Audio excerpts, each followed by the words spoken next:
Okay, great. Okay. Yeah, great. Okay, good. Whoa. Good morning, nope. Good afternoon, everybody. It's 10 minutes into the afternoon. And I want to thank our great ranking member of HISGAC, Senator Peters, and a great member of HISGAC and head of PSI, Senator Blumenthal, for joining me. And this morning, I was really proud to join every single one of my Democratic colleagues on the Homeland Committee in invoking a century-old and little-known law known as the Rule of Five to compel the Department of Justice to release the full and complete Epstein Files. Under federal law, when any 5 senators on the Homeland Security Committee call on the executive branch must comply. Our request covers all documents, files, evidence, and other materials in possession of the DOJ, the FBI, related to the case of the United States versus Jeffrey Epstein. While protecting the victims' identities can and must be of top importance, the public has a right to know who enabled, knew of, or participated in one of the most heinous sex trafficking operations in history. Let me remind everyone of what's happened in recent months. Donald Trump campaigned on releasing the Epstein Files. He broke that promise.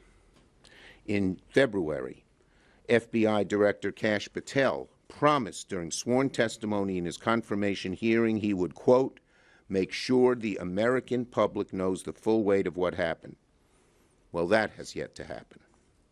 A.G. Bondi said in February that his supposed, quote, client list, she said, was sitting on her desk right now to review.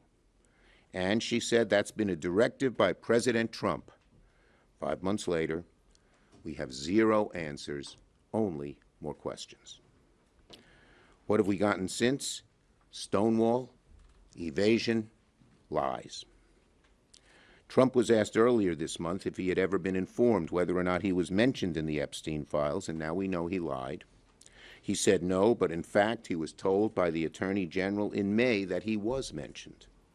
And when the House had an opportunity to take votes on the Epstein Files, Speaker Johnson skedaddled out of town, launching the Epstein recess.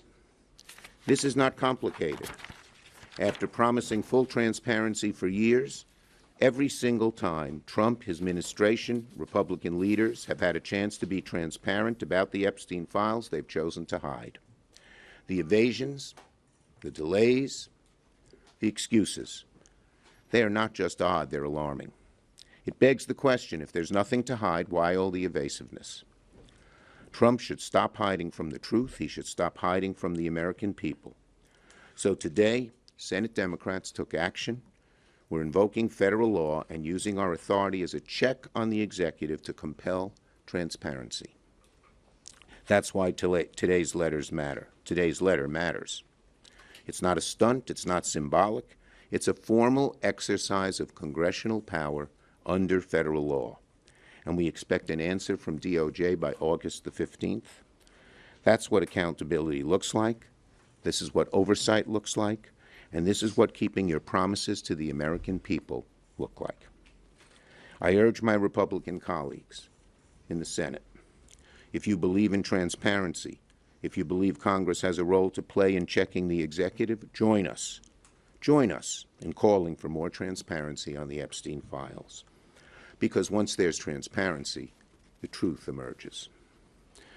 Because once we get the truth, we can have accountability, we can move forward, not just on this, but on many issues affecting the American people, protecting health care, growing the middle class, defending democracy.